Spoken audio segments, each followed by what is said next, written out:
各位網上嘅朋友，你哋好，又係 Jack 哥咧，同大家分享多個新聞資訊嘅時候啦。哇，住喺加拿大溫哥華嘅人士應該開心喎。點解呢？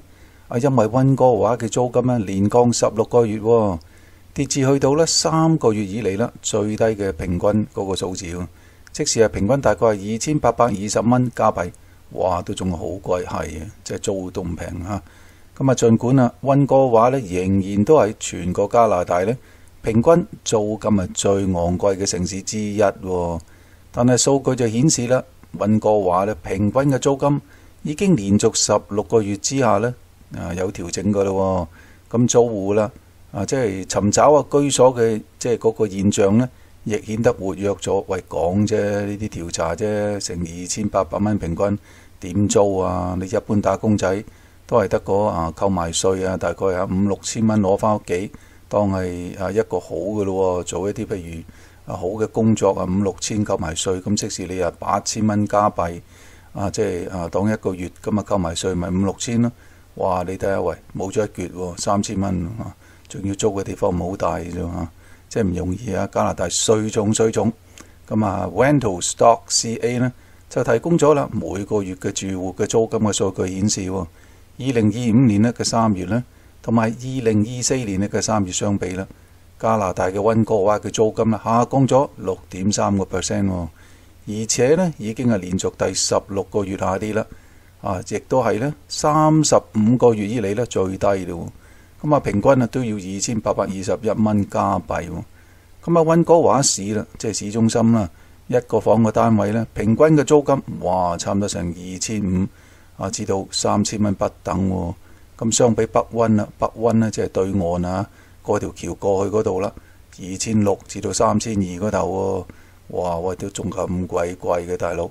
咁溫哥華嘅價格下調就迅速，亦都高過全國嘅平均。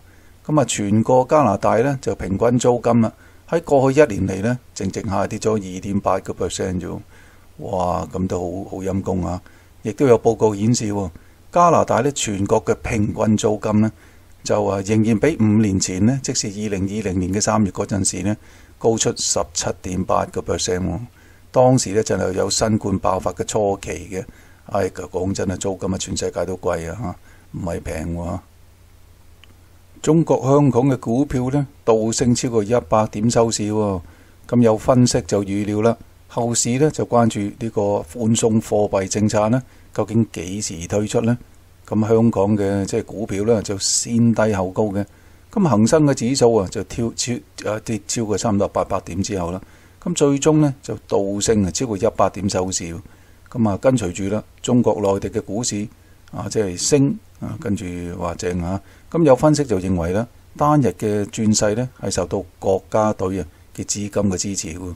咁後市嘅關注嗰個寬鬆貨幣政策呢，究竟幾時推出呢？咁呢一個就係喺2025年4月9號嘅資訊嚟嘅。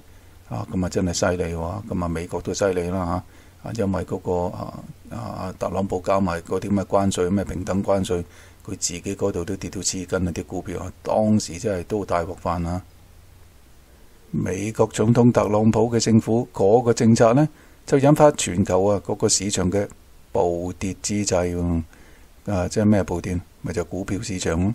大概喺2025年4月7號咁上下發生啦咁94歲嘅股神係邊個呢？巴菲特啦，就再次呢展現嗰個驚人投資定力喎。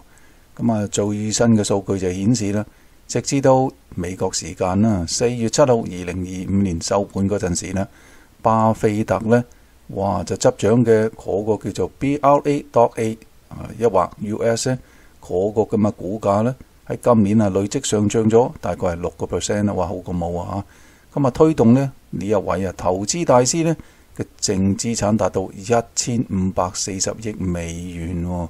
或者對起港紙成差唔多超過1萬億港紙，咁有錢係咁較年初啦就增加咗115億嘅美元喎，犀利。咁喺彭博呢個億萬富豪榜上邊呢，個排名亦都係呢從呢個第5升到第4位喎。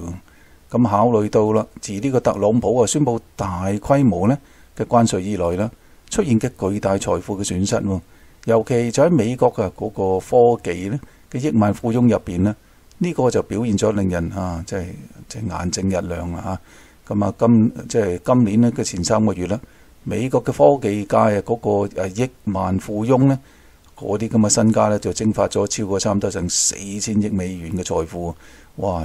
即係幾快冇咗嚇。咁其中咧，特斯拉嘅執行長嗰個人士咧個人資產咧更加縮水去到1350億美元啫，哇！但係都仲好有錢啊，成萬億嘅港元身家喎。咁美國科技類咧嗰啲股票啦，就自今年初咧已經下跌咗23%嘅。咁喺呢個前20大嘅富豪入邊呢，除咗呢個美莊集團嗰個即係之外啦，巴菲特咧幾乎係唯一一位咧喺今年財富保持增長嘅富豪喎，哇，都幾犀利喎！咁有美國嘅市場分析嗰啲人士亦都指出啦，巴菲特咧喺經濟不確定嘅即係情況之下咧，逆勢突圍喎，即係犀利喎！咁點解呢？就源於佢長期堅持嘅嗰個叫做價值投資啦，即係呢啲嘢係一個哲學喎，同埋極端啲謹慎嘅嗰個部位嘅管理，哇，要極端謹慎，咁係投資風險嘅一定要啊，唔通求其嚟放長線釣呢個即係睇中咁你先買先放㗎。咁數據就顯示啦，直至到去年啦，呢個波克夏海琴威咧已經連續9季嘅淨賣出呢嘅股票嚟嘅，咁亦都創下咗呢個公司咧成立以來咧最長嘅減持嘅週期喎。咁累積嘅套現係超過1340億美元嘅。咁呢一系列嘅操作咧，唔單止降低咗投資組合嘅風險，亦都為公司咧累積咗巨額嘅現金嘅嗰個儲備喎。咁直至去到2024年底啦，呢個波克夏海琴威嘅現金嘅儲備咧，達到創咗紀錄嘅3342億美元，相當於每秒鐘就增加3500蚊嘅美元嘅現金，係每秒鐘增加3500蚊美金嘅現金，哇，犀利喎！即係每秒鐘真係差唔多成增加2萬蚊港紙咁上下，哇，真係犀利啦嚇！真係唔係流料喎嚇。同大家分享下有關中國香港打擊濫用公屋嘅資訊啦。哇，去年有成587戶係人上訴喎，點解咁多㗎啦嚇？咁中國香港嘅政府近年加強咗打擊濫用公屋，同埋收緊嗰啲富戶政策喎。咁喺發出呢個遷出通知書呢個數量就不斷上升之下啦，咁接到嘅上訴同樣當然多啦，係咪先？咁房屋局就向立法會就特別嗰個財委會就提交嘅文件顯示，去年嘅租戶提出反對呢一個即係交還啲公屋嘅上訴個案達到成咁多1846宗，較前年上升咗超過1/3喎。咁當中涉及到富戶政策嘅有超過65%，即是大概587宗。咁至於去年已經處理嘅1112宗嘅上訴個案，咁其中有330宗係涉及到富戶嘅，即是大概佔咗30%，而當中有81戶哇，即是近咗成1/4，就要即係收呢個通知書，但係收到就唔該半啦，即係咁啊。